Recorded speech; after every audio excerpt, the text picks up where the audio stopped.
Mababayaran ba nun kung anong kasalanan ko? Natatakot ako sa karma. May naniniwala pa pala sa karma ngayon. Tingin mo kung totoo ang karma bakit may mga masasama pa rin tao sa mundo? Ibig lang sabihin nun, ang karma na yan, paniniwala lang yan ng bawat tao.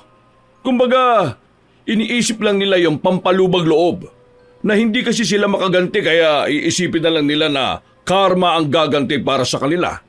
Pero kung may isang araw na bibigyan sila ng pagkakataon magkaroon ng kasalanan, makikita mo na bawat tao may demonyo sa sarili nila. Pabor pa nga ang kapalaran sa mga taong masasama ang ugali, hindi ba? Konsensya lang yan nasa utak mo, kaya iniisip mo ang karma. Kapag nawalan ka ng konsensya, makikita mong walang karma.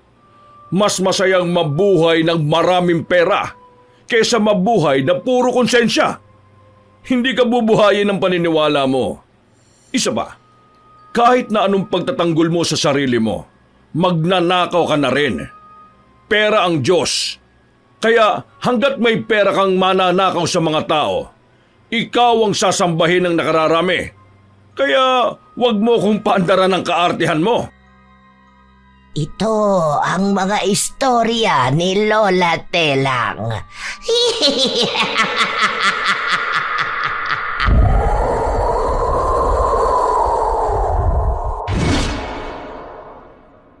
Ang mga politiko, sila dapat ang naglilingkod sa bayan. Pero madalas, sila itong nagpapahirap sa mga tao. Ninanakaw ang mga para sa mamamayang Pilipino. May kahahantungan pa kaya ang buhay ng taong magnanakaw? Ano kaya ang kaparusahang hatid ng kasakiman na ito? May magbabago pa ba o sadyang pagbabayaran na lang ng matagal kapag langit na mismo ang naningil? Nagawa mo na ba yung inuutos ko? Huwag kang papalpak ngayon ha. Kailangan ko yung pera na yun sa susunod na linggo. Vice, bawal po yun. Hindi naman po pwede yung ganun Ayaw ni Mayor. Hindi kita tinatanong kung pwede ba o hindi. Inuutusan kitang gawin kung ano ang gusto ko. May taong mag-aasikaso niyan sa taas. Nagawa na namin ang paraan kahit na hindi makita ni Mayor. Huwag ka lang tatanga-tanga. Hindi katulad nung ginawa mo last time na muntikan ka pang kumanta. Sinasabi ko sa iyo kapag nagkahulihan dito, damay ka pa rin dahil may pera kang nakuha. Nakinabang ka na dito. Ay, siya. Bilisan mo dyan. Aalis pa tayo mamayang gabi. Ayoko ng stress.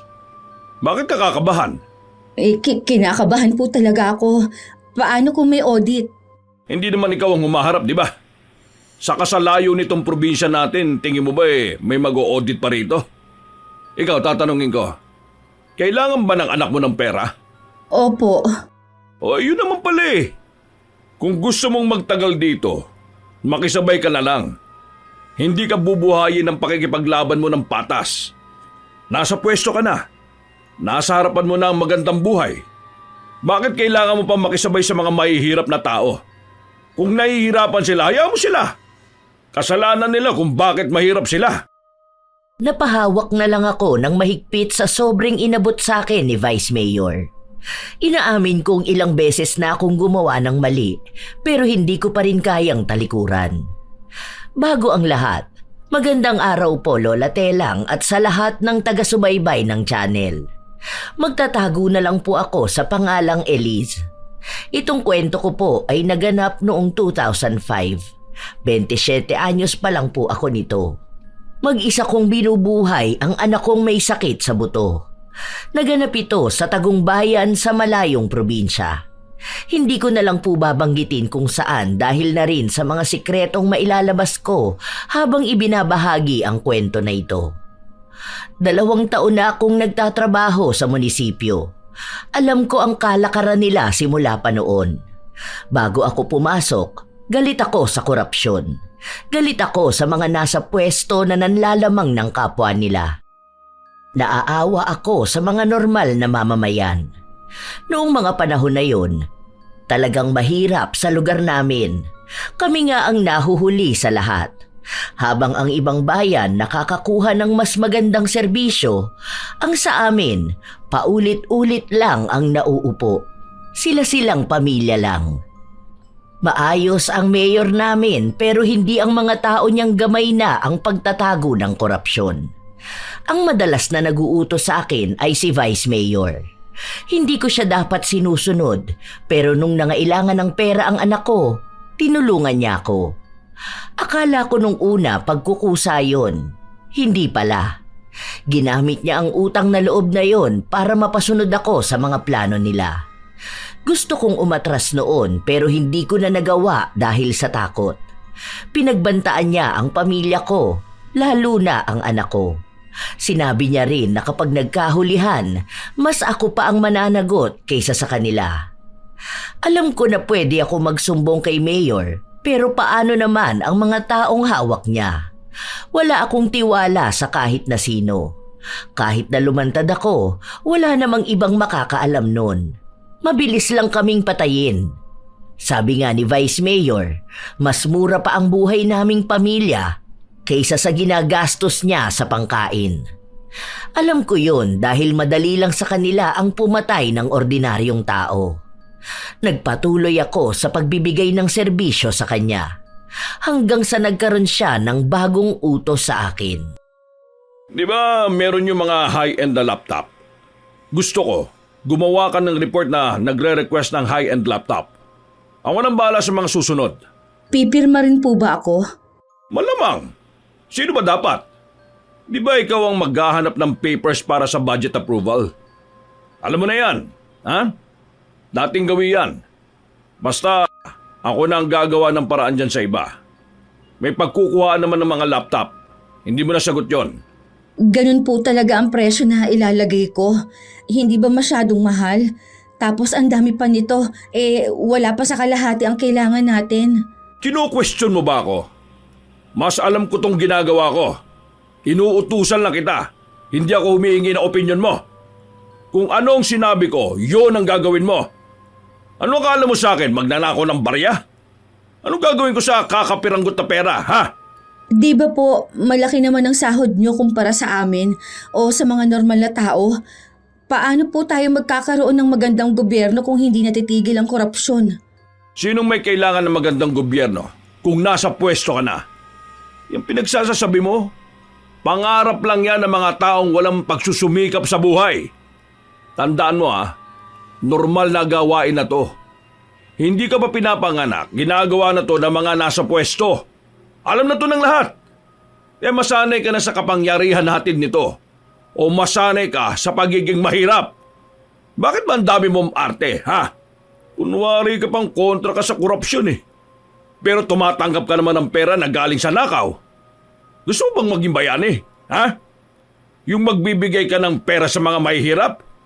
Oy, hindi ka si Robin Hood. Mahirap ka lang din na lumamang ng kaunti sa kanila. Kaya huwag kang matakot. Matagal na ang korupsyon. Kahit ilang siglo pang lumipas, hindi na ito mawawala. Umiikot na sa buhay ng mga Pilipino ang nakawan na ito. Kaya kahit na isipin mong mababago mo ang mundo, mali ka. Isipin mo na lang na mababago ng perang nakukuha mo ang buhay ninyo.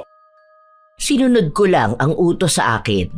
Alam kong masama at mali pero hindi naman ganun kadali makawala, Lola Telang.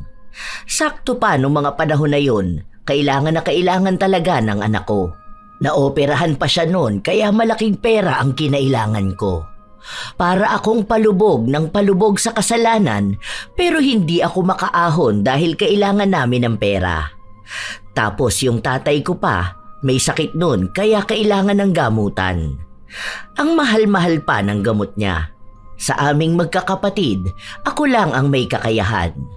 Nagpapaaral pa ako ng 4 na kapatid, kaya may isa pang trabaho na ibinigay sa akin si Vice Mayor. Kahit nasa labas na kami o kaya'y walang pasok sa munisipyo, kasama niya pa rin ako. Isang Sabado, may tumawag sa akin. Nakausap mo na si Ricky? Anong sabi niya?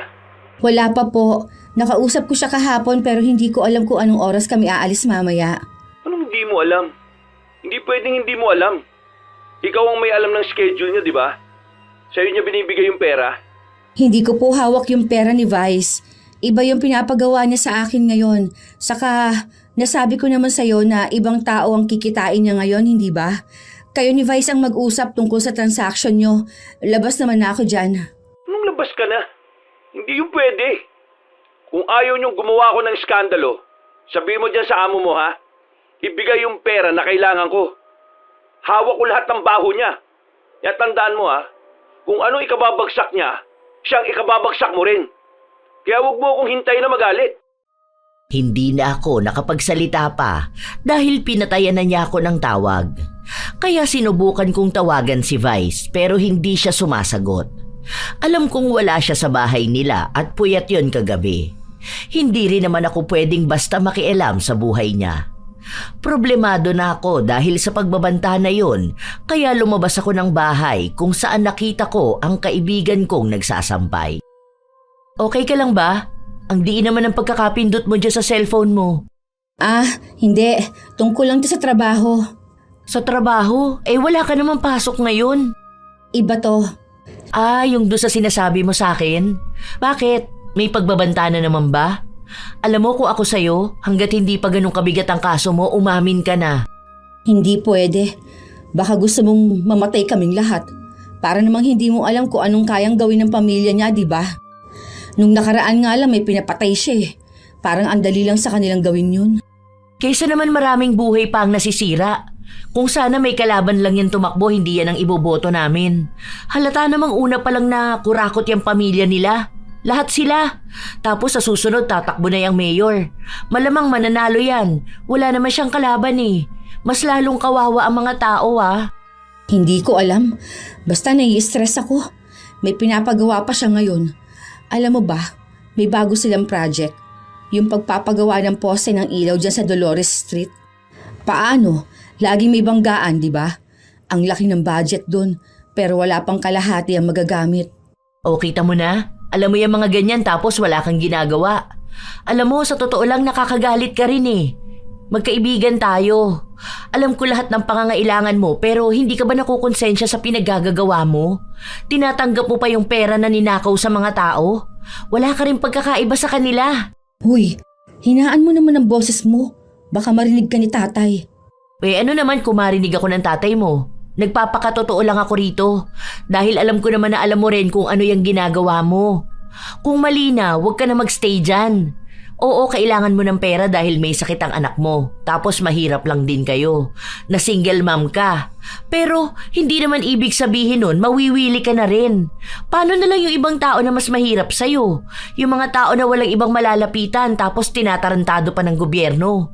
Kung naniniwala ka sa pagbabago, huwag mong hilingin yun sa ibang tao. Dapat ikaw mismo, lalo na ikaw ang mas may kakayahan.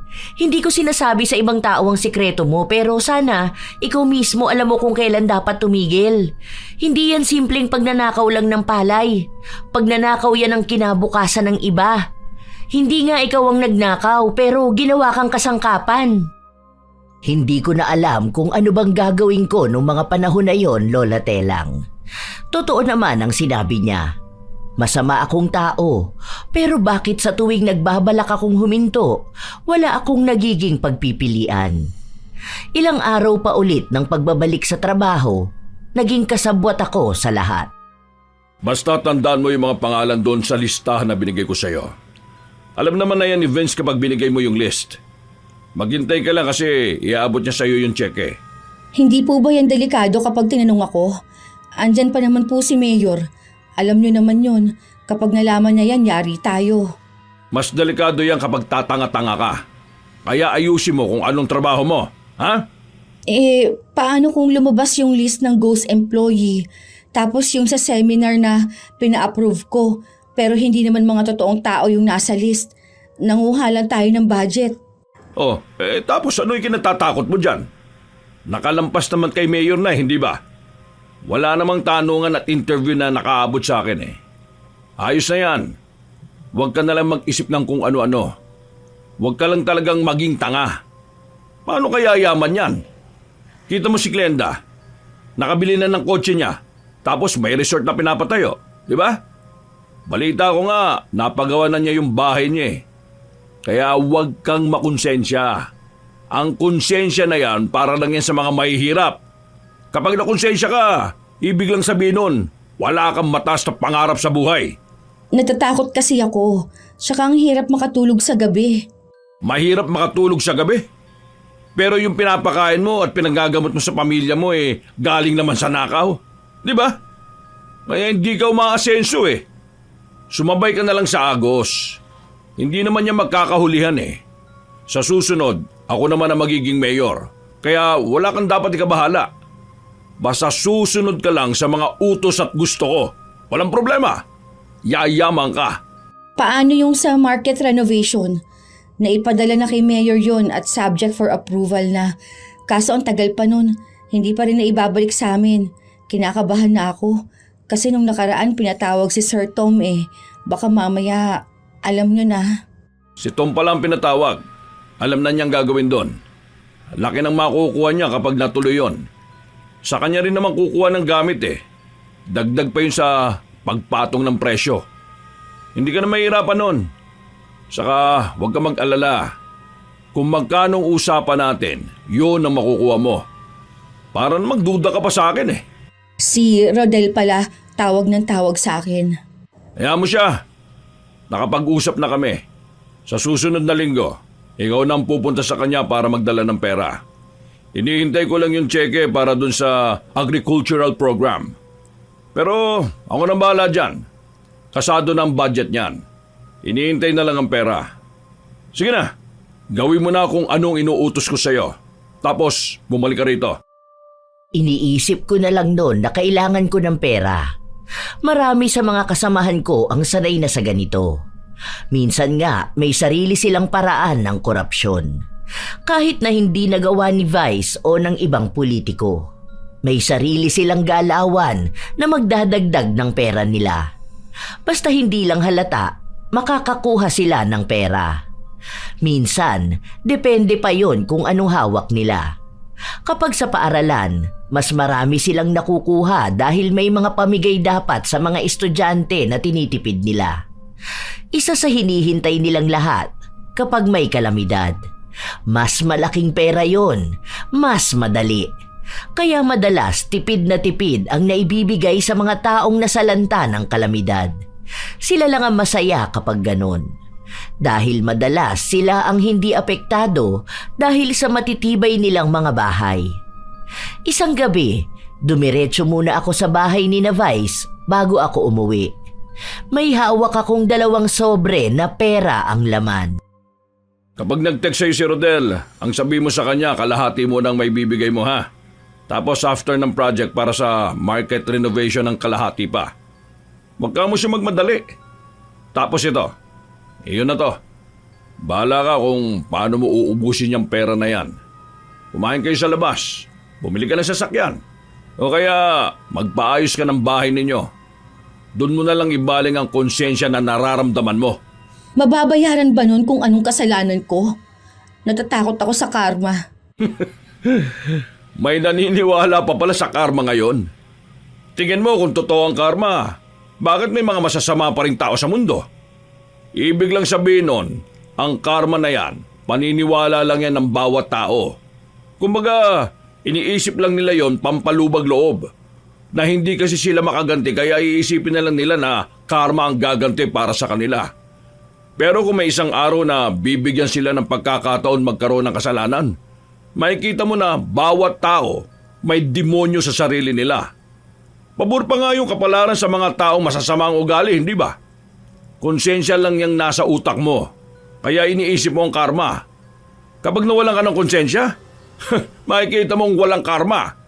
Mas masayang mabuhay ng maraming pera kaysa mabuhay na puro konsensya. Hindi ka bubuhayin ng paniniwala mo. Isa pa, kahit na anong pagtatanggol mo sa sarili mo, magnanakaw ka na rin. Pera ang Diyos. Kaya hanggat may pera kang mananakaw sa mga tao, ikaw ang sasambahin ng nakararami. Kaya huwag mo kong paandaran ng kaartehan mo ha. Naniniwala rin ako sa karma. Alam ko na mali itong ginagawa ko. Kapag nagawa kong makalaya sa ganito, Hindi na ako uulit. Sa ngayon, takot pa ako dahil mas makapangyarihan kayo sa akin. Pero alam ko at naniniwala ako na matatapos din to. Alam mo, hindi naman kita pinipilit eh. Pwede ka mag-resign. Pwede kitang palitan ng ganun lang kadali. Sa dami ng tao na gustong makakuha ng ganyang trabaho. Ang sabihin mo, gusto mo rin kasi to dahil may pakinabang ka. Huwag mo nang lokohin ang sarili mo. Gusto mo to. Alam natin pareho na gusto mo yung pera na nakukuha mo. Ikaw lang ang naniniwala na ayaw mo at wala kang choice. Palagi kang may choice. Kaya nga pinipili mo magstay, hindi ba? Kasi kung tutusin unang alok ko pa lang sa'yo, tumigil ka na. Pero katulad ka rin naming sakim sa pera. Kaya huwag ka nang magmalinis. Hindi ako bakakibo sa sinabi niya. Dahil totoo rin naman yon, Lola Telang. Kailangan ko ng pera kaya hindi na ako makaalis sa sitwasyon ko. Ito yung mabilis na paraan. At dahil kailangan ko nga ito, hindi ako tumigil. Nag-iipon din ako kasi malaki na ang binibigay sa aking pera. Doon lang din ako parang natakot na baka kapag nawala sa akin yung ganito, hindi ko na alam kung anong ipanggagastos ko sa pamilya ko. Lumabas din ang ilan sa mga paninira kay Vice Mayor. Lumabas yung ibang mga proyekto na hindi niya ginawa o mga proyekto na hindi natapos. Nagkaroon ng problema nun. Ang akala ko nga mahuhuli din yung ginagawa namin sa pagdagdag ng presyo sa mga dapat bilhin. Pero magaling si Vice Mayor at yung mga kasama niya. Gobernador ng lugar namin ang tatay niya habang nasa ibang katungkulan din ang mga kapatid niya. Nasa pamilya talaga sila ng politiko. Pamilya ng korap. Malaki ang impluwensya nila kaya hindi siya natatakot. Lumipas ang ilan pang linggo at buwan, balik na naman kami sa dati naming gawain. Natama nga siya. Nasanay na rin ako. Inaamin ko naman ang pagkakamali ko na yon, Lola Telang. Nakikita ko yung mga mahihirap na lalong naghihirap. Kaya ayaw kong matulad sa kanila. Ayaw kong maranasan ng anak ko yung may sakit siya tapos wala pa kaming makain. Kaya nilunok ko na lang lahat ng sinasabing masama sa akin ng kaibigan ko. Yung list ng equipment, naipasa mo na ba? Hindi pa po. Bali may dinagdag pa doon yung sa sinabi nyo. Bakit hindi nyo pa ipasa? Baka mamaya niyan masama na naman sa investigasyon niyan. Ang tanga-tanga mo naman. Lagi nalang mali ang pinaggagawa mo eh. Nakaka-stress ka. Ang sabi nyo sa akin na sa Lunes na lang yung ipapasa eh. Kaya hindi ko pa maibigay. Ang sabi ko dapat sa Lunes na ipasa na lahat. Hindi ko sinabi na isahan lang. Ayusin mo yan ha. May meeting pa ako bukas kay Mrs. Chavez. Bakit? Di ba yun yung pinaalis ni Mayor? Dahil gustong magtayo ng pasugalan? Bakit mo ako tinatanong? Ikaw bang nasa posisyon ko? Gawin mo yung pinagagawa ko. Tapos, sa susunod na linggo, birthday ko. Gusto ko yung katulad last year. Advance celebration to ha? Alam mo na ang gagawin? Sila pa rin? Malamang bago. Ako ang pipili. Wala kang kwentang pumili eh. O sige na, umalis ka na sa harapan ko. Ginagalit mo lang ako eh. Baka pasabugin ko pa yung bungo mo. Hindi na ako nakipagtalo sa kanya.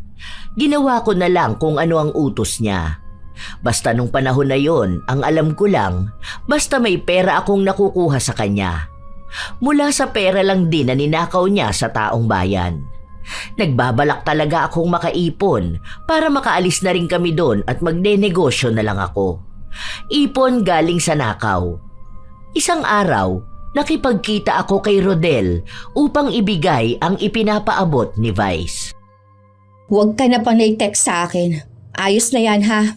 Baka manggulo ka pa niyan kay Vice. Buo na yung pera mo. Ano? Imbitado ba ako? Ewan ko. Hindi ko pa alam kung sino yung mga pupunta. Alam mo, hindi ko alam kung tanga ka kasi. Lagi ka nalang walang alam eh. Malamang, si Vice ang may desisyon sa lahat. Hindi ko naman hawak kung anong iniisip niya eh. Isasama kita sa list, pero bahala siya kung imbitado ka o hindi. Gusto ko malaman kaagad. Mamayang gabi, text mo ako ah. Kung hindi, ako mismo ang pupunta sa munisipyo Para ka namang tanga. Ginugulo mo talaga lahat. Takot ka ba na magulo lahat? Ano? Masaya na ba makakuha ng maraming pera mula sa mahihirap? Ha? Bakit sa akin ka magsasalita ng ganyan? Bakit kaya hindi dun sa mga nagnanakaw ng milyon-milyon? Wala naman. Ang cute mo lang kasi kapag naiinis ka eh. Ano ba? Bitawan mo nga ako. Aalis na ako. Basta, sabihan mo ako, ha? Hindi ko na siya binigyan pa ng pansin dahil naiirita ako kapag nakikita ko siya. Ilang araw pa ang lumipas, patuloy pa rin ang trabaho ko.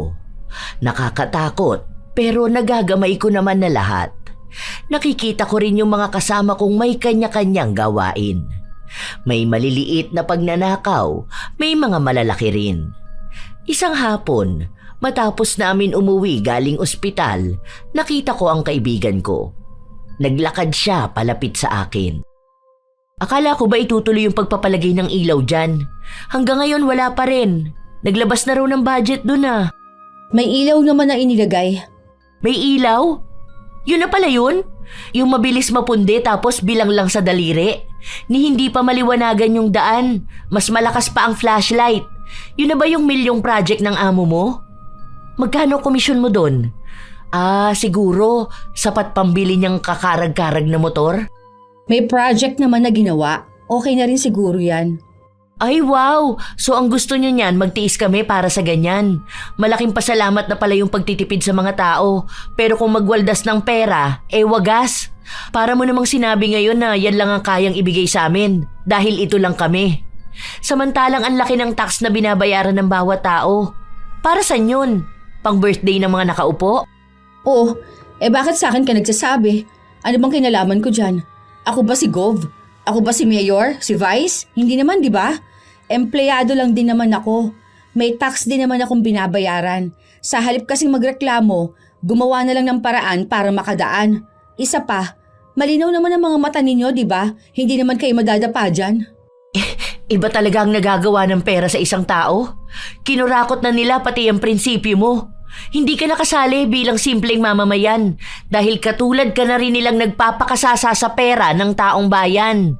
Habang kami, pilit yung pinagtitiis sa bagay na kulang naman talaga. Hindi na to usapin kapag maiksi ang kumot, matutong mamaluktot eh.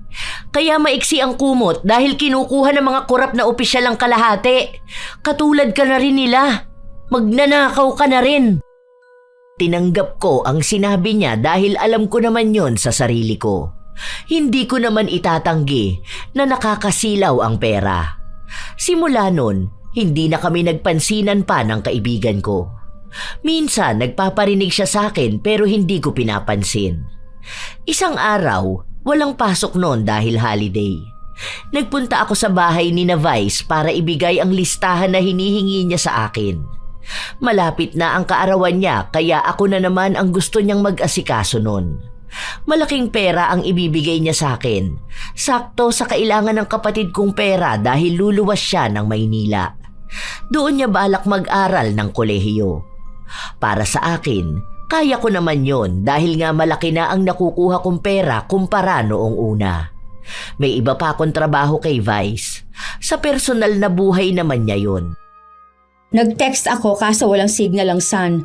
Kaya pumunta na lang ako rito. Ang sabi ni Rodel, gusto niya pumunta. Sige, pwede naman. Eto na ba yon? Maayos to, sigurado ka? Ayoko ma-stress sa birthday ko, ha? Maayos yan.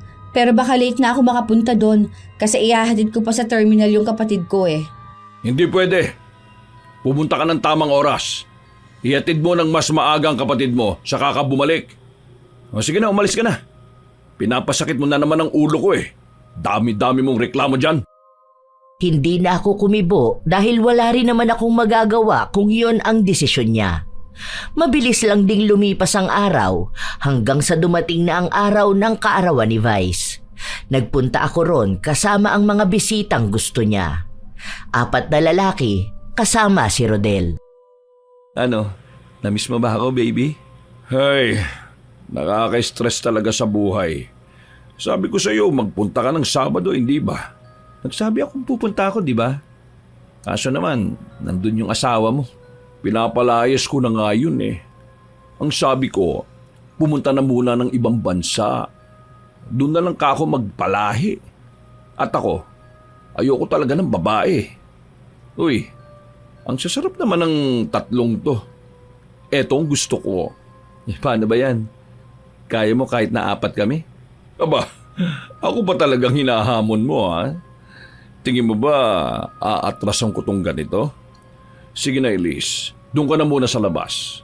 Huwag kang gagawa ng ingay, ha? Nako, sinasabi ko talaga sa'yo, hindi ka makakatanggap ng pera sa akin. Baby, kumukulot yung noo mo. Basta yung pangako mo sa akin, ha? Magkano pera ba yung hinihingi ko sa'yo? Gusto kong bumili ng bagong sasakyan, eh. Akong bahala dyan. Kahit na anong gusto mo. Pero, saka ng sasakyan. Ako na munang sakyan mo ngayon. Ay, yan ang gusto ko. Agresibo. Isinarado ko na lang ang pinto. Iniwan ko si Vice kasama ang 4 niyang lalaki. Yung iba niyang mga bantay, nasa tapat lang ng pinto. Wala namang ibang tao rito sa bahay niya, kaya nasa kusina na lang ako tumambay. Mas maraming pagkain. Matagal ko nang alam na bakla si Vice dahil sa akin siya nang hihingi ng lalaki. Kaya malaki ang binibigay niyang pera sa akin dahil alam ko ang sikreto niyang yon. Wala rin naman akong balak na gamitin sa kanya. Hanggat may pakinabang din ako sa pera niya, pananahimik ako. Ngayon pa ba na parang sanay na ako sa lahat ng galawan niya. Minsan lang napapaisip ako kapag kinakausap ako ng mga magulang ko, pero sinasabi ko naman sa kanila na lahat ng ginagawa kong ito ay para sa pamilya namin. Malakas magnakaw si Vice dahil masyadong maluho ang lalaki niya.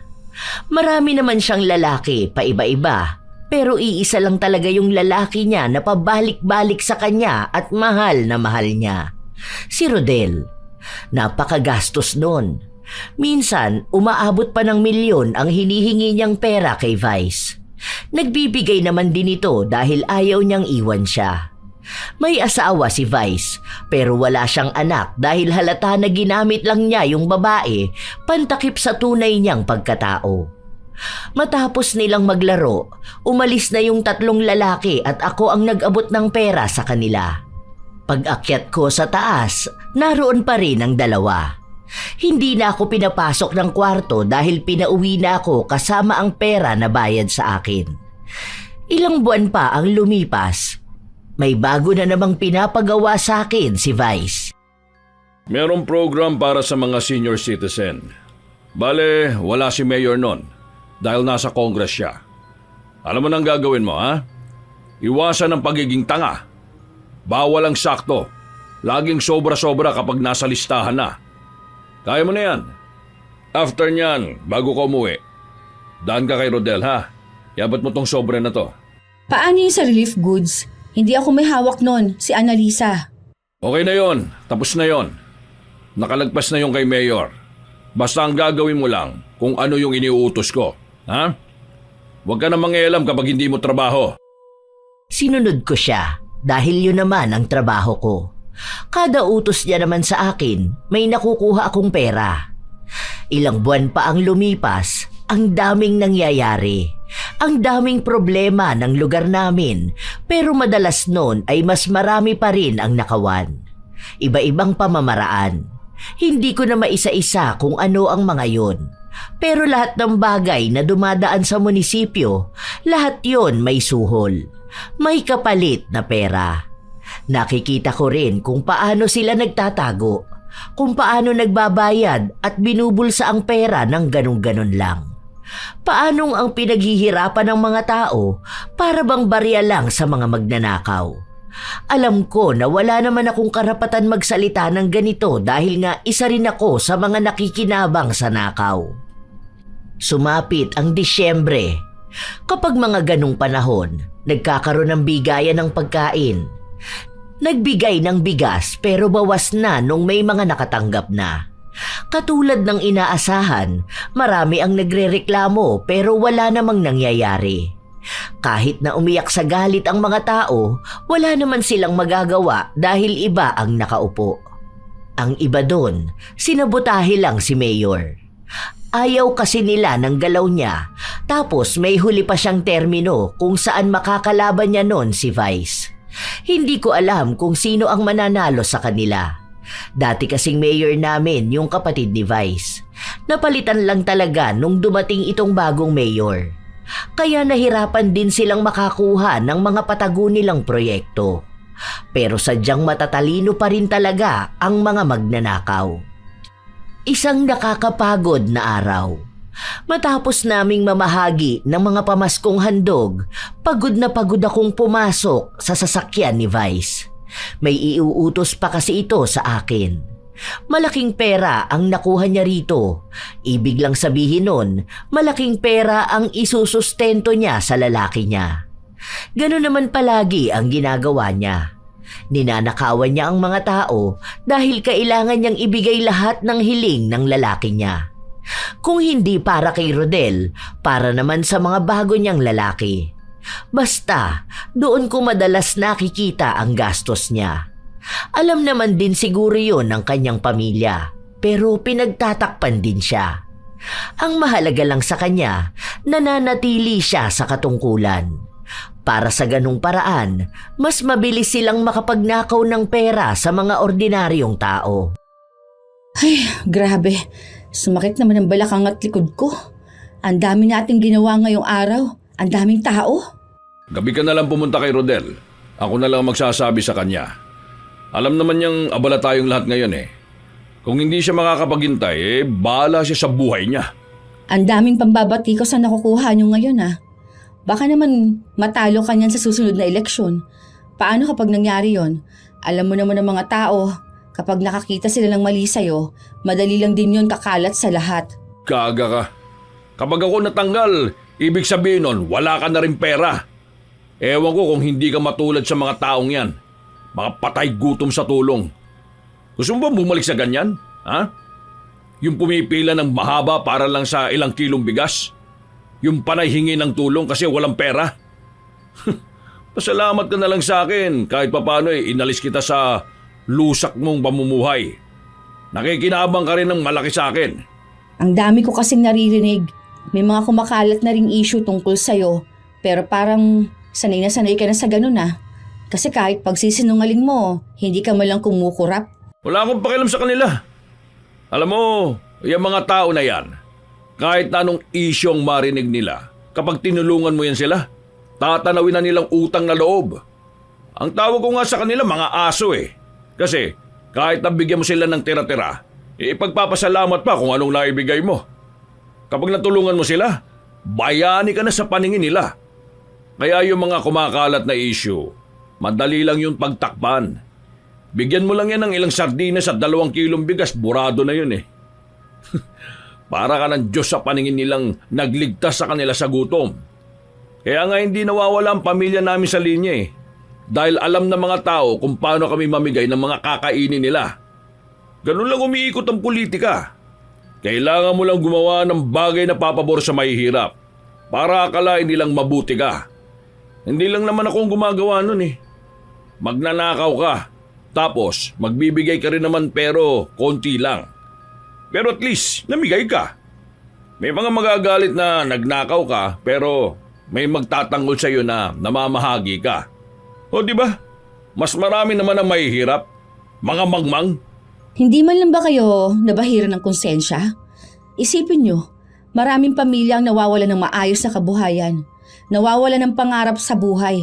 Naghihirap, tapos yung pera na dapat tulong na rin sa kanila, napupunta lang sa pansarili nyo. Para sa luho, para sa kalayawan at mga kababuyan. Paano naman yung mga pangako nyo nung tumatakbo pa kayo na para kayo sa mahihirap? O nasaan na yun?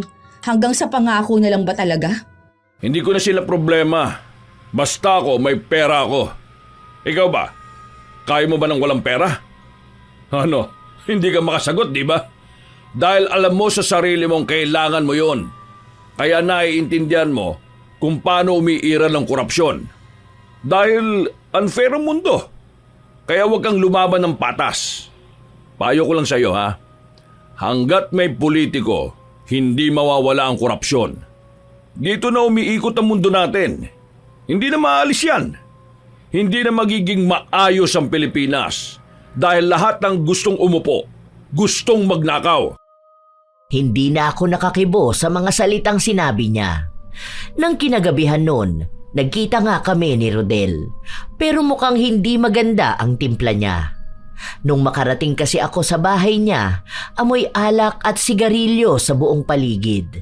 Tapos, kalat-kalat pa yung gamit niya. Mukhang nagwala siya.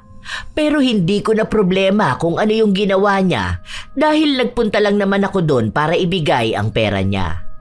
Pero nung ibigay ko ang pera, bigla naman siyang sumigaw at nagalit sa akin. Bakit ka ba nagagalit ha? Andyan na yung pera oh. Dinala ko na nga yan eh. Bukas pa nga dapat yan, pero pinapamadali na sa akin. Kapag nagtatalo kayo ha, palaging ako yung naiipit sa gitna. Hindi ko naman sana kayo kaano-ano eh. Kung hindi lang din dahil sa binabayad sa akin, hindi ko to gagawin no. Andyan na yung kailangan mo. Yung pera, kulang pa to sa hinihingi ko eh. Tapos ang sabi niya sa akin, ito na yung huling beses na magbibigay siya sa akin. Siguro, nagbibigay ka na ng bagong lalaki sa kanya no? May nakita na ba siyang masigit sa akin, ha? Aba malay ko dyan. Nanghingi lang siya sa akin. Pinaasikaso niya. Yun lang naman ang trabaho ko. Hindi ko na problema yung mga problema sa relasyon ninyo. Kayong dalawa lang ang makakaayos niyan. Gawin mo to ng paraan. Sinasabi ko sa iyo, sabay-sabay kayong babagsak kapag ako nagsalita. Hindi mo gugustuhin kapag ako mismong humarap sa publiko. Lahat ng baho nyo lalabas. At damay ka talaga dun. Ewan ko talaga kung anong mangyari sa buhay mo niyan. Hindi ko nga alam yan. Sige, sasabihin ko sa kanya na mag-usap kayong dalawa. Basta wag nyo lang akong idadamay sa mga ganitong problema ha. Kasi ako inuutusan lang naman ako. Ako na lang magsasabi sa'yo kung kailan kayo magkikita. O kaya siya, kasi nag-uusap din naman kayo. May bahay naman kayong dalawa. Noong una, madalas silang nagtatalong dalawa. Pero nauuwi pa rin naman sa pagkakabati. Hindi ko rin maintindihan si Vice. Masyado siyang adik sa mga lalaki, pero tanging si Rodel ang mabilis na nagpapasunod sa kanya. Basta ang alam ko lang, kahit wala ako, nagagawa nilang magkitang dalawa. May bahay kasing binili si Vice, at minsan naroon sila. Nung panahon na yon, wala naman agad nakakakuha ng litrato tapos ilalagay sa social media. Kaya kahit na bakla siya, hindi makukuhanan ng litrato. Kung may ibang tao na magbibintang sa kanya, wala naman silang magiging ebidensya. Lalo na at pinapakita niya sa publiko na maayos silang dalawang mag-asawa. May isang beses pang isinama nila ako, pareha silang naglalandian sa sasakyan.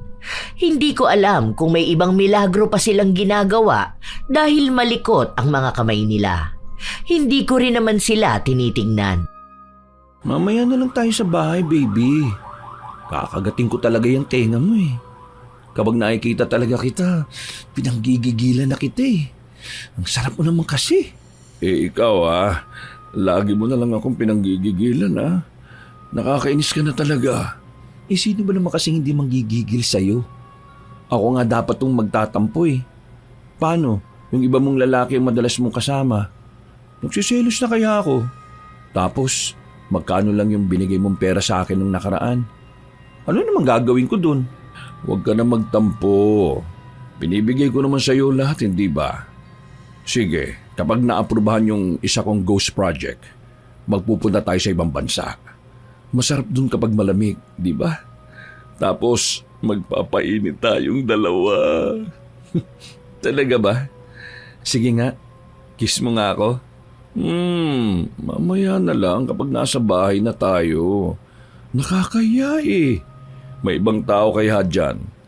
Gusto ko, kapag tayong dalawa na lang, gusto kong bigyan ka ng mas marami pang kiss.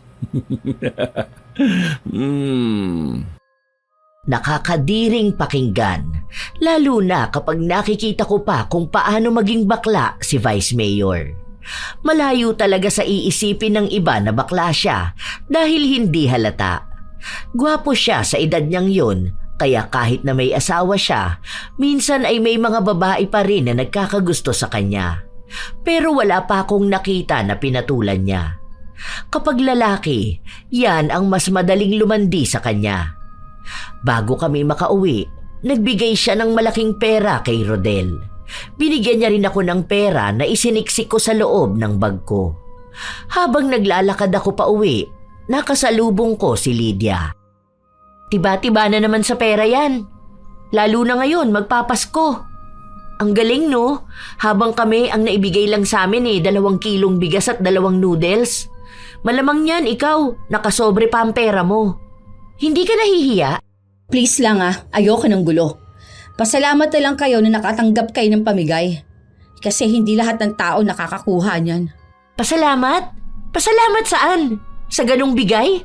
Aba, iisa na ang sagutan mo ngayon. Kaparehas na kaparehas dun sa mga iniidolo mo. Naging panatiko ka na rin ng mga kawatan na politiko. Ni hindi mo man lang naisip kung saan ka nagmula. Kung nasaan ka pa rin hanggang ngayon. Ayoko makipagtalo sa'yo. Pagod ako ngayong araw. Ayaw mo talaga. Dahil sino ka ba naman para makipagtalo pa, di ba? Kung ipaglalaban mo ang sarili mo, iisa lang ang ibig sabihin nun.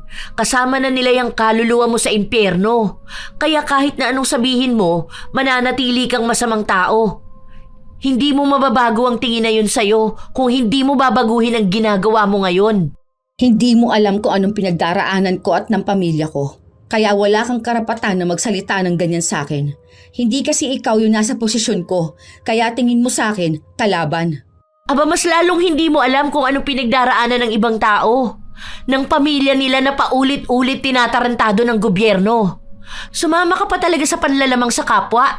Hindi naman problema ang pag-angat mo sa buhay Pero alam mo kung anong problema? Ang pamamaraan mo. Hindi lang iisang tao ang naghihirap sa mundo. Hindi lang pamilya mo ang nilulubog mo sa pagkonsinti sa mga magnanakaw. Yang pera na inabot sa'yo, malaki yan, di ba? Pero alam mo, barya lang yan sa ninakaw nila. Ibig sabihin lang, ganun lang din kaliit ang tingin nila sa'yo. Sinira mo ang sarili mo, ang prinsipyo mo. Mahiya kang tawagin ang sarili mong makabayan kung kasabwat ka ng mga magnanakaw.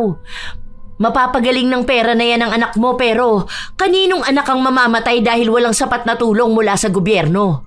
Dahil yung tulong dapat na yon, naibulsa na. Yun ang isipin mo. O bakit? Uunlad ba ang Pilipinas kapag naging tapat ako? Yayaman ba ang mahihirap? Noon pa man, kahit maging tapat ako, napakarami ng taong mahihirap. Kaya hindi ko na kasalanan kung bakit sila mahirap.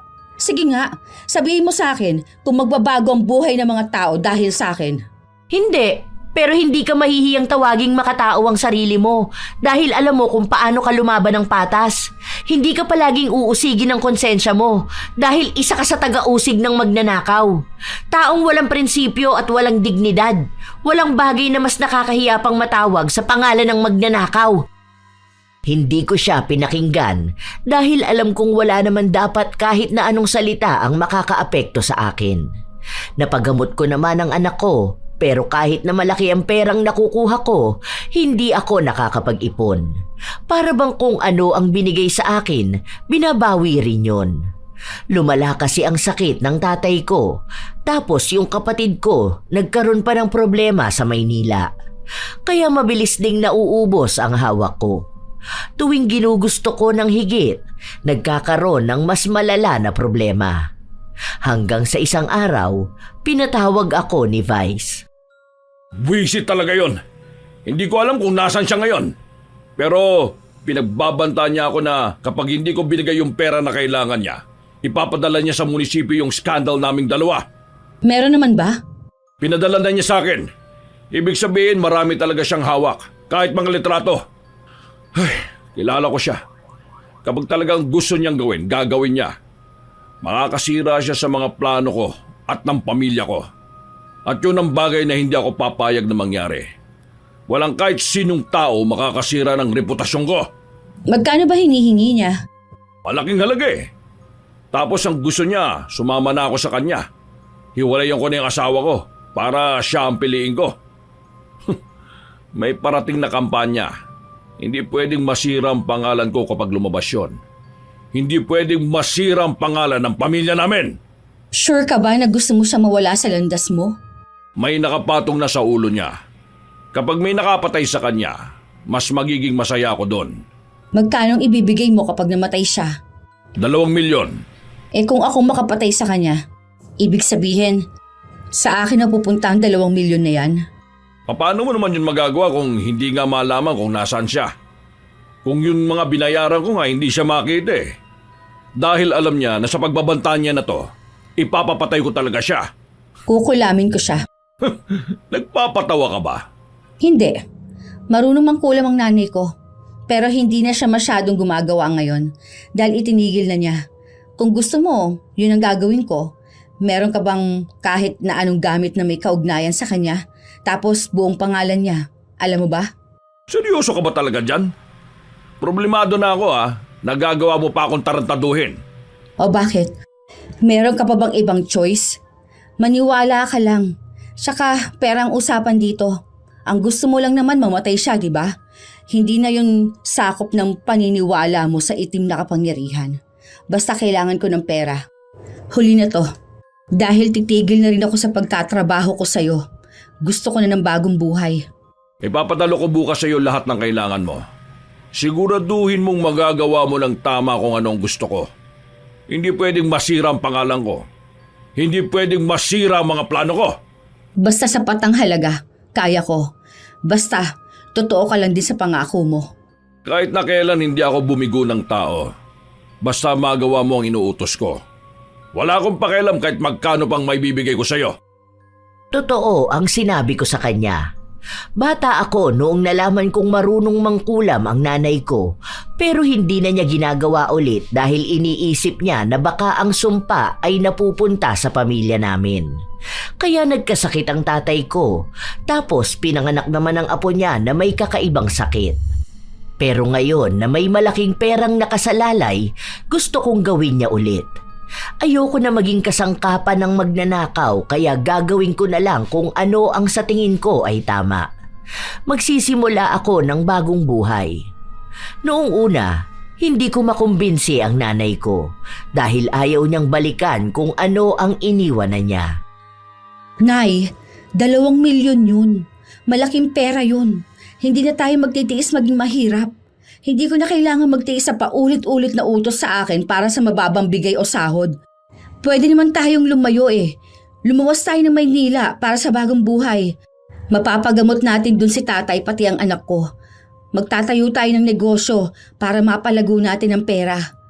Ngayon lang, Nay. Huling beses mo na itong gagawin.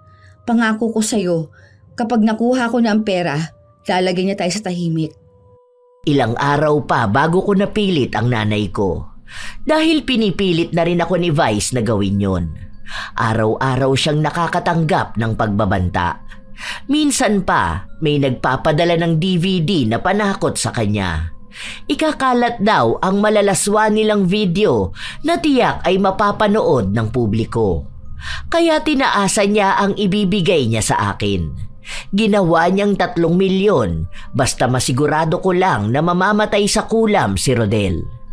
Wala na akong pagpipilian. Gusto kong makuha ang pera kahit pa maging masamang tao na ako. Kaya talagang kinumbinsi ko ang nanay ko para din sa kanila ang ginagawa kong ito. Nay, sige na po. Kung gusto niyo talaga matulungan ng pamilya natin, pumayag na kayo.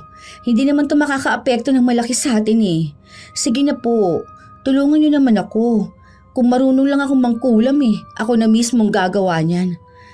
Maawa ka na, Nay. Pangako ko sa'yo, huling beses mo na talaga itong gagawin. Ito na rin yung huling beses na hihingi ako ng tulong sa kulam. Pagbigyan mo na ako. Napilit ko ang nanay kong gumawa ng ritual. Nakita ko kung paano niya yon ginawa. Meron siyang inilabas sa luma niyang baul. May isang kulay pulang manika. Kita ang itim na sinulid na pinantahi rito. Nung ibinigay ko sa kanya ang litrato ni Rodel, binuksan niya ang gitnang parte ng manika sa bandang dibdib. Doon niya isiniksik ang litrato. Matapos nun, nagsindi siya ng 3 itim na kandila. Inilapag niya yon sa sahig. kung saan nasa gitna ng 3 kandila ang manika. Kumuha rin siya ng parang maliit na kadena. Nagritual muna siya bago niya ipinalibot sa manika. Kasunod nun, parang tali na nakababad sa langis. Nakita ko rin na pinatakan niya ng langis ang manika. Doon na siya nagritual. Hindi ko maintindihan kung ano yon dahil hindi naman ako marunong. Basta ang alam ko lang, nakakakilabot ang ginagawa niya. May katagalan yon. Bago 3 beses niyang ibinaon ang 3 maliliit na pako sa dibdib ng manika kung saan nasa loob nun ang litrato ni Rodel. Sinabi niya sa akin na maghintay kami hanggang mamaya. Kapag naupod na ang kandila at natuyo ang langis sa manika, doon na eepekto ang kulam. Nangyari naman yon, kaya malaki ang tiwala ko na mamamatay si Rodel. Kinabukasan, nagkita kami ni Vice Mayor. Ano bang kalokohan niyang pinagsasasabi mo sa akin, ha? Akala ko ba mabilis siyang mamamatay sa kulam? O bakit text pa rin siya ng text sa akin? Nagbabanta siya, oh. Hindi ko lang talaga alam kung nasa nagtatago to, eh. Kailangan mo lang maghintay. Hindi naman ganun kabilis ang mga kulam. May mga kulam na ilang araw pa bago tumalab. Pero tatalab yun. Basta ang usapan natin, ha. Kailangan ko yung pera. Hindi ko yung makakalimutan. Basta siguraduhin mo lang na mawawala sa landas ko ang lalaking yon. Sa oras na masiguro kong patay na siya, makukuha mo ang pera mo. Pero hanggat wala pa, maniwala ka muna dyan sa kulam na yan. Maniwala ka. Patutunayan ko sa iyong totoo ang sinasabi ko. Kinabukasan, maaga akong nagpunta sa munisipyo.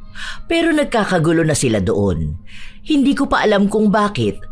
Hanggang sa nalaman kong may nagpadala ng DVD at noong panoorin nila ang laman, mga malalaswang video ni Vice Mayor kasama si Rodel.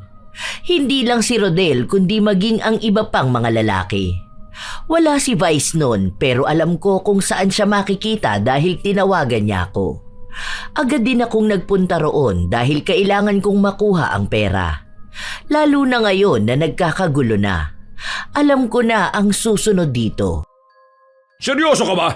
Ginagago mo ba ako? Nakita na nilang lahat yung video. Kumalat ako saan-saan. Pati sa plaza ay pinapalabas doon.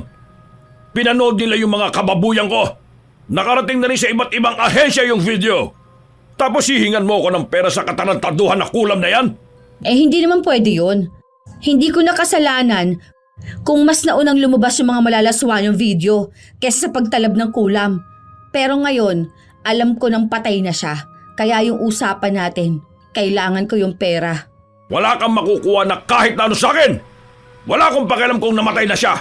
Dahil nasira ng pangalan ko dahil sa iskandalo na yon. Nasira ng reputasyon ng pamilya namin. Pero ginawa ko yung sinabi mo sa akin. Yun lang naman ang usapan natin ah. Labas na doon kung ano yung ibang problema.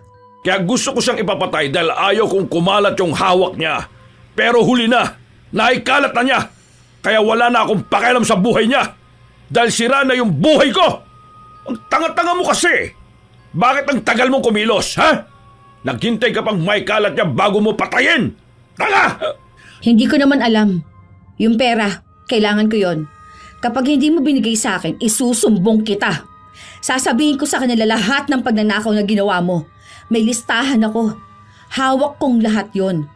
Pati lahat ng mga napag-usapan natin. Hindi lang yon. Marami din akong alam tungkol sa'yo. Kaya kung hindi mo ibibigay ang pera na napag-usapan natin, wala akong choice kundi ituro ka at lahat ng mga nagawa mo. Tinatakot mo rin ba ako? Tingin mo ba matatakot pa ako ngayon? Kapag lumabas ang pagnanakaw ko, lalabas din doon ang pangalan mo.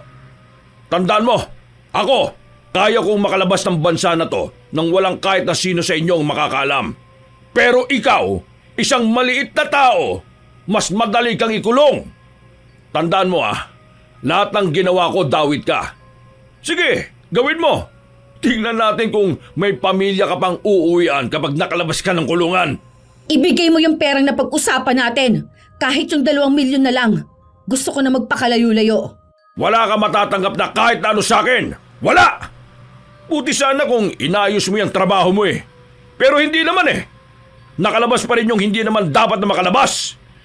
Nagdagdag ka lang ng problema sa akin. Hindi naman pwede yun. Nagpakahirap din naman ako para dito. Dapat kung ano na yun na pag-usapan natin, yun na yun. Labas na ako sa ginawa niya. Nauna lang talaga yun bago pa umipekto yung kulam sa kanya. Kapag sinabi kong hindi, ibig lang sabihin nun na hindi. Sige, subukan mo pang magsalita. Pasasabugin ko yung bungo mo. Maliligo ka sa sarili mong dugo. Gusto mong lumayo ngayon? Kung kailan nasira na ang reputasyon ko? Ikaw naman ang magtatago ngayon, tapos gagamitin mo pa ang pera ko? Ang sabihin mo, pera ng taong bayan, hindi mo pera kasi kinuha mo lang naman yon sa kanila. Talagang nagsalita ka pa? Gusto mo talagang maggalit ako ng husto? Aalma pa sana ako pero tinutukan niya ako ng baril sa ulo. Hindi ko sigurado kung itutuloy niyang iputok pero nag-aalala ko para sa pamilya ko. Dahil hindi pwedeng maiwan ang anak ko. May sakit siya. Yung tatay ko rin. Tapos hindi naman nakakapagtrabaho ang nanay ko. Yung mga kapatid ko nasa Maynila pa. Sobrang gulo ng nangyari sa buhay ko, katulad kung paano naging magulo rin ang kay Vice. Noong kumalat ang iskandalo niya, nagkaungkatan na ng mga baho niya. Kasama na roon ang pagnanakaw niya. Mga proyekto niyang iniwan at kinuhanan ng pera. Dahil siya ang sentro ng issue, kahit na hindi niya proyekto, sa kanya na ibinato para siya ang sumalo kapag nagkahulihan na. Pati ako nawala ng trabaho. Hindi ko na kayang pumasok dahil alam kong isa na ako sa iniimbestigahan. Hanggang sa nangyari na nga ang kinatatakot ko. Pinatawag din ako dahil lumabas ang pangalan ko. May mga investigasyon din na tumutugma na isa ako sa naging sangkot. Marami kami pero ako lang talaga ang may pinakamababang posisyon sa kanila. Wala po akong alam. Kahit minsan hindi ko po naisip na maging kasabot sa pagnanakaw. Sinusunod ko lang naman po kung anong utos sa akin eh. Hindi ko po alam kung alin doon ang may kasamang pagnanakaw. Kasi kahit minsan, hindi rin ako tumanggap ng pera sa kanila eh. Malinis po ang konsensya ko. May anak akong may sakit, pati ang tatay ko. Mahirap lang kami. Kaya hindi ko gagawing manlamang ng kapwa ko Pilipino. Wala po akong kinalaman sa mga pambibintang sa akin. Nadawit lang po ang pangalan ko. Pero kahit na kailan, hindi ko naisip na pumirma para lang sa pera. Kaya wala po akong kasalanan. Malinis po ako. Habang lumalalim ang investigasyon, naging mahirap para sa akin ang lahat. Lumalala ang sakit ng tatay ko. Noong may hearing, sa kasamaang palad ay binawian siya ng buhay. Yung nanay ko naman ang sumunod na nagkasakit. Hindi matukoy kung ano ang sakit niya, pero sabi niya sa akin na bigla siya sa paggamit ng itim na kapangyarihan.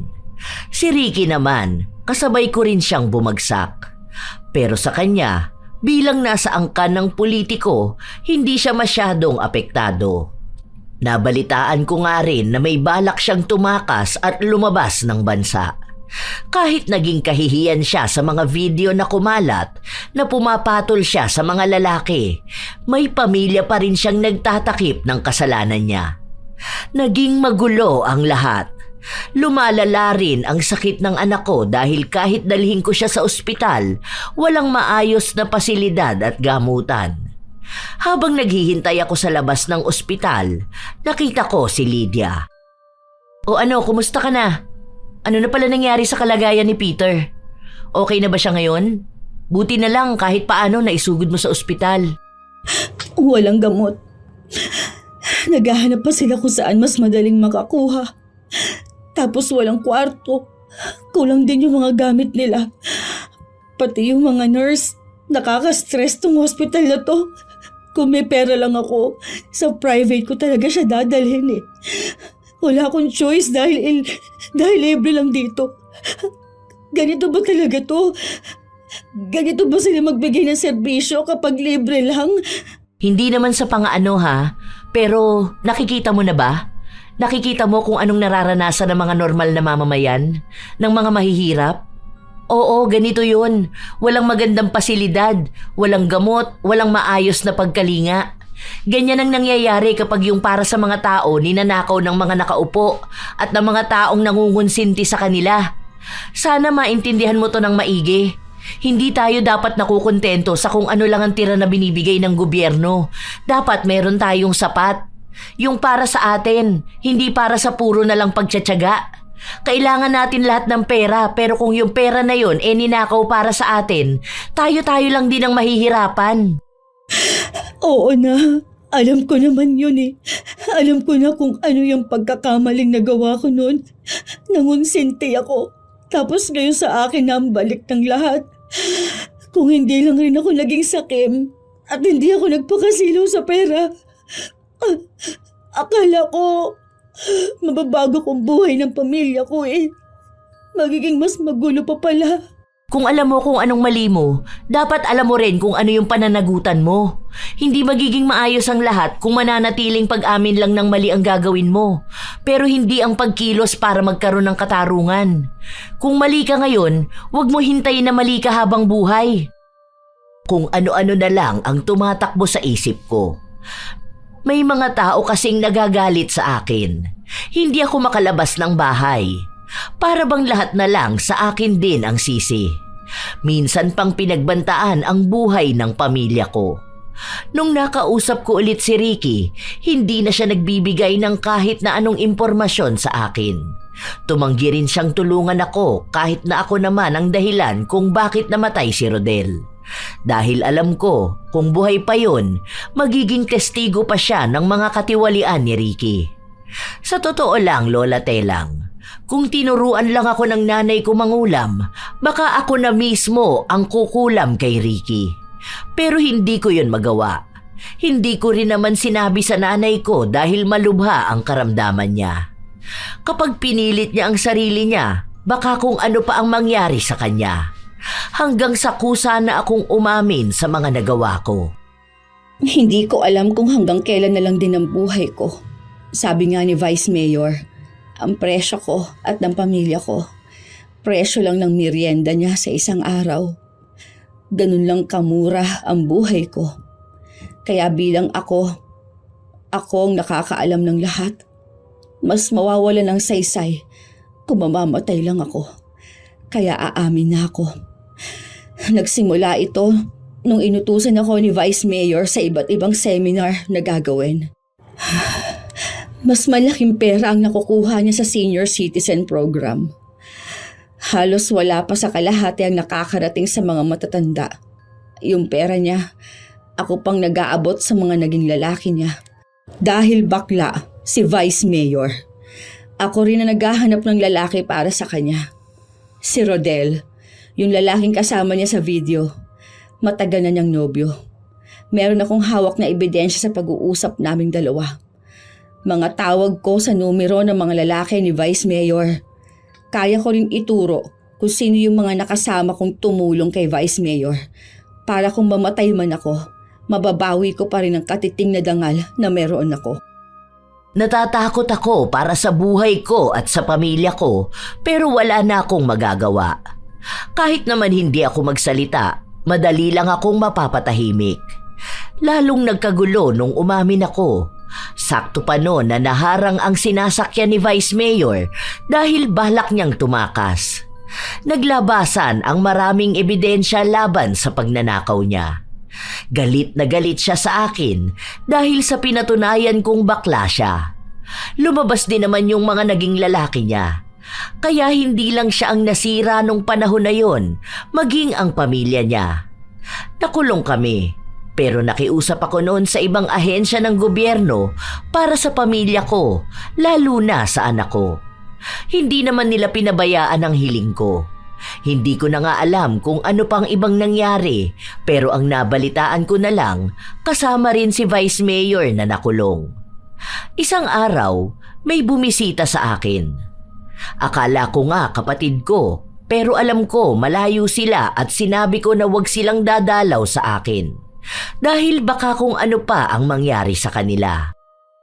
Oh, ikaw pala yan. Bakit napadalaw ka bigla? Kumusta ka na? Ano nang nangyari dun sa atin?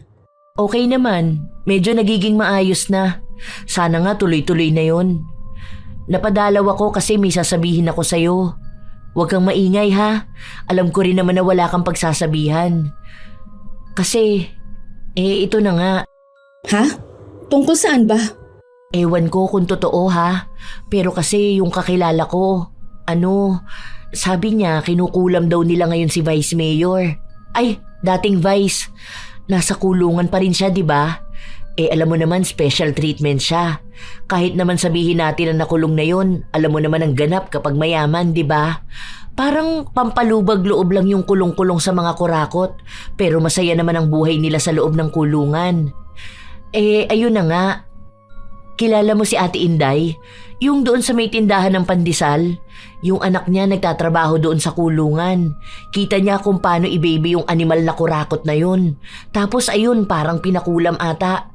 Kasi nananakit ngayon yung tagiliran. Tapos hindi naman ata magamot-gamot. Sa kanya lang ako kumukuha ng chika. Galit na galit nga raw sila.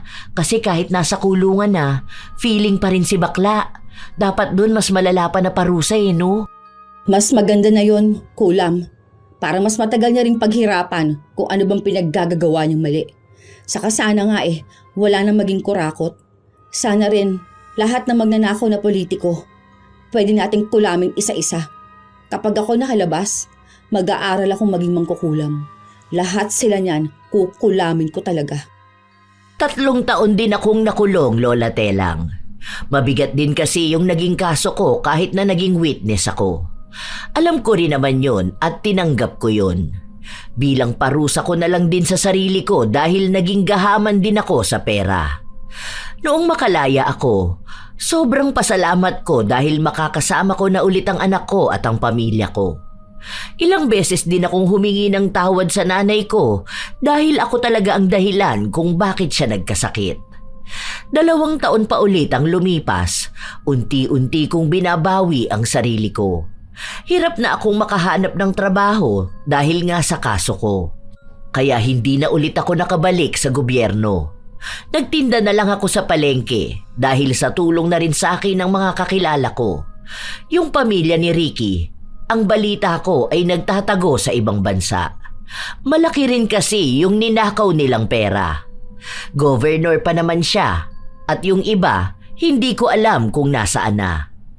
Dahil simula noong umugong ang iskandalo ni Ricky, nawala na sa linya ang pangalan nila. Wala na ni isa sa kanila ang tumakbo. O baka meron pero hindi na talaga nanalo. Hindi na kami nagkita ni Ricky dahil lumayo na rin naman kami. Nung mga panahon na yon, hindi naman uso ang social media kaya wala nang ibang naging balita. Noong nasa Maynila na kami, walang gaanong naging balita tungkol sa kanya. Ngayong taong kasalukuyan, may social media na kaya may komunikasyon na ako sa mga kakilala ko. Nagpadala si Lydia sa akin ng balita tungkol kay Ricky. Makalipas ang 2 dekada, nakalabas na rin siya. Pero nakita ko sa litrato niyang sobrang payat na siya. Nabaliw ng araw ito dahil naging palaboy-laboy na lang sa lugar namin. Kapag may nakakakita sa kanya, binubugbog siya. Ganon ang naging kapalaran niya. Kasabay na rin siguro ito ng karma na sinasabi niyang hindi tatama sa kanya. Tapos sa kulam din na ginawa sa kanyang hindi na maalis. Ito ang kwento ko, Lola Telang. Alam kong nakakainis ako pero simula naman nung natauhan ako, hindi ko na kailanman naisip na ulitin gawin. Sa panahong kasalukuyan, lagana pa rin ang mga magnanakaw na politiko. Nagkakahiwa-hiwalay ang mga Pilipino kapag usaping politika. Pero kailanman, hindi talaga naging maganda ang pagnanakaw sa iba. Ang korupsyon ay hindi lamang simpleng paglabag sa batas. Ito ay isang malalim na kasamaan na sumisira sa tiwala, integridad at pagkakaisa ng isang lipunan. Ang bawat gantimpala na nakukuha sa pamamagitan ng pandaraya ay pansamantala lamang at puno ng panganib. Ang pera o kapangyarihang nakamtan sa maling paraan ay hindi magdudulot ng tunay na kapayapaan o kasiyahan sa puso ng tao. Ang pagiging tapat ay hindi isang opsyon, kundi isang obligasyon sa sarili at sa kapwa. Ang bawat kilos ng panlilinlang ay nag-iiwan ng bakas ng kasamaan na unti-unting sumisira sa pagkatao. Kapag ang isang tao ay nahulog sa bitag ng korupsyon, nagiging madali para sa kanya na gawing karaniwan ang kasamaan. Ngunit sa huli, ang kamalayan ng mali ay palaging sumusunod at ang konsensya ay hindi kailanman mapipigil. Ang mga Pilipino ay dapat magsikap na maging mapanuri at responsable sa bawat aksyon ng kanilang mga pinuno. Hindi sapat ang simpleng pagtutol sa maling gawain. Kailangan din ng aktibong pakikilahok at pagbabantay upang mapanatili ang integridad ng pamahalaan. Tandaan na ang moralidad ay hindi naglalaho. Ang pagpili ng tama kaysa sa mali ay laging may kabayaran. Hindi lamang sa material na bagay kundi sa pagkakaroon ng malinis na konsensya at respeto ng kapwa. Ang pagiging matapat sa sariling gawa ay nagbubunga ng pagkakaisa, kaayusan at tunay na kaunlaran. Ang korupsyon ay panandali ang kapangyarihan lamang, ngunit ang kabutihang asal ay walang hanggan. At ito ang tunay na pamana na maiiwan sa susunod na henerasyon. Alam naman natin mga apo na sa panahon ngayon, malaking usapin talaga ang korupsyon. Kayo ba mga apo, ano ang inyong opinyon sa usaping politika? Ano rin ang inyong opinyon ukol sa ating bagong kwento?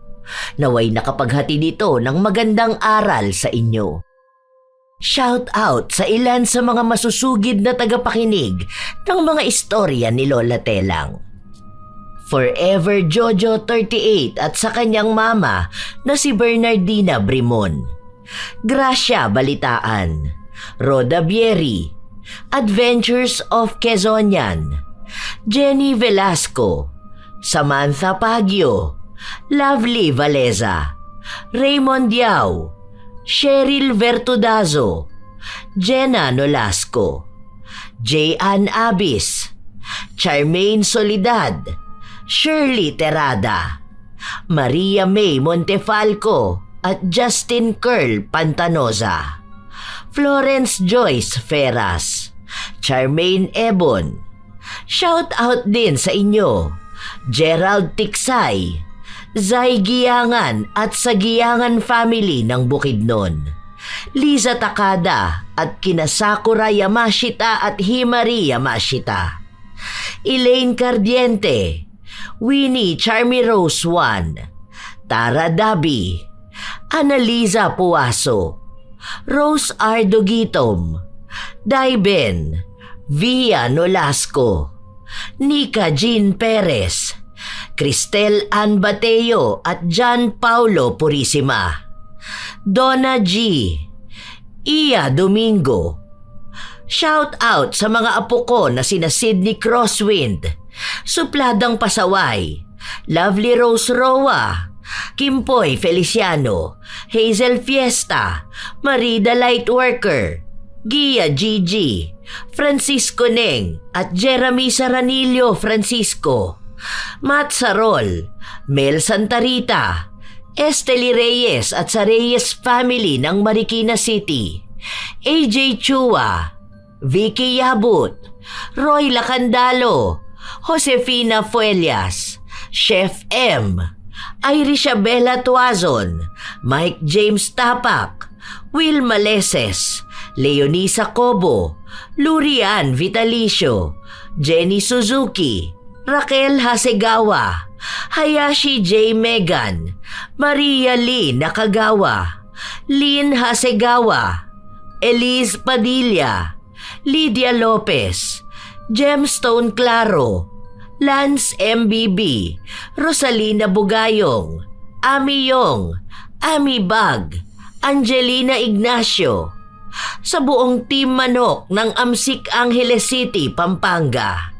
Ray Galedo at sa Galedo family ng Kabuyaw, Laguna, Roslyn Mangilin, Cherry May Libiran, Robert Crimen, Razon Yao, Milrose Demate, Jaime Constantino, Jennifer Makasinag, Alma Naong, Rachel Whitney, Pureza Tagiwalo, Gami Neil Francisco at sa kanyang asawang si Dada Neil Francisco, Arvid Shane Hoiberg Channel, Romina Buado at Angelo Dizon.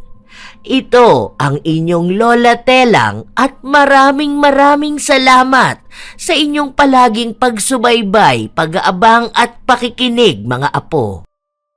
Apo. Apo. Apo. Apo. Po.